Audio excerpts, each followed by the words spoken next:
Today we're going to dive into a really personal story about work life. It's a journey that kicks off with landing what seems like the perfect career, only to find out it's actually, well, pretty soul-crushing. And the whole thing turns on one single life-changing conversation. I mean, it's a question a lot of us might ask ourselves at some point, right? You've checked all the boxes, you're making good money, you've got the fancy title.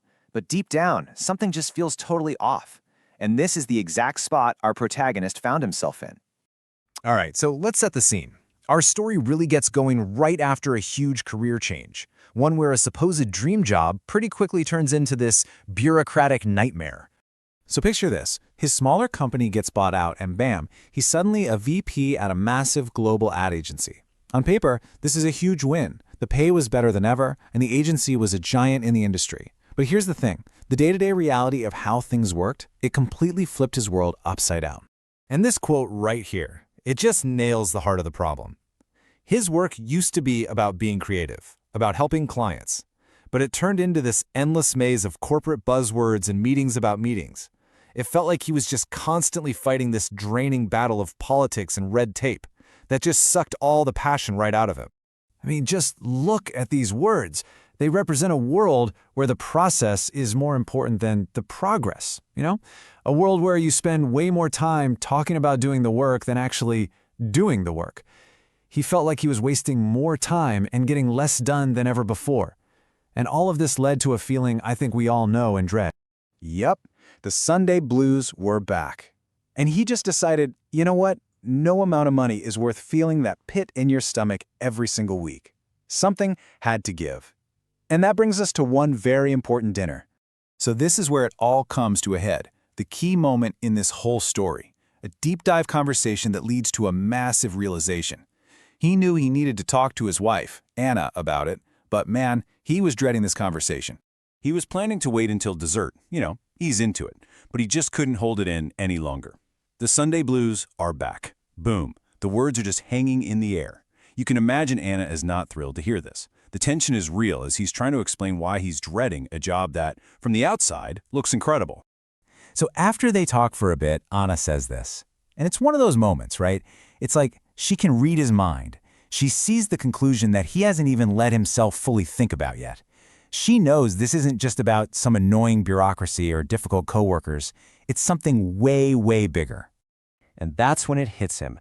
Bam! The light bulb goes on. He says the words out loud, almost like he's hearing them for the first time himself. This is it. This is the thought Anna knew he was having. It's the only real way out, the only path he can see to being happy at work again. The truth was finally out there. Okay, so with that decision made, the story just completely shifts gears. He's escaping the corporate world to build the exact opposite, a company based on freedom, friendship, and work that actually means something. So the plan?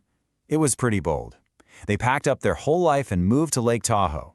He started calling up trusted friends and old colleagues, people who were just as fed up with the corporate grind as he was.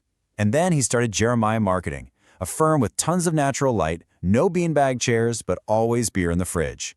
The culture was simple, no pretense. And he assembled his dream team. These weren't just employees. They were people he genuinely trusted and liked. Amy, Chris, Quinn, Jasper, and Lynn, they all jumped on board. Together, they were building something they could actually be proud of, a place that was a world away from approval matrices and dotted lines. And for 2 years, it was perfect.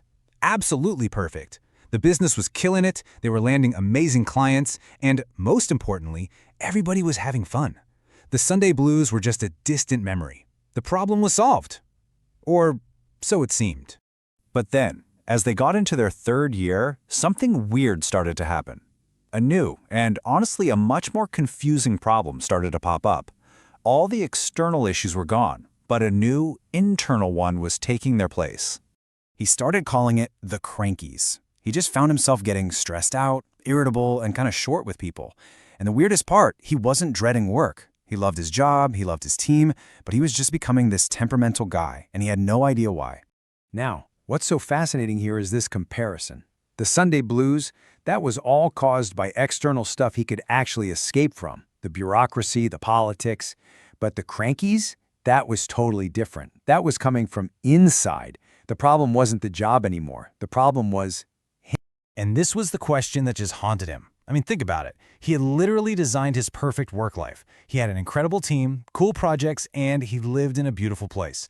By all accounts, he should have been happier than ever. And yet, this irritability just wouldn't go away. And that really brings us to the big final question here. He fixed his environment, he fixed his job, but all that did was reveal a much deeper issue. It just goes to show you that sometimes changing your circumstances is only step one. The next journey, the harder one, is understanding yourself. So, what do you do when you are the last variable in your own happiness equation?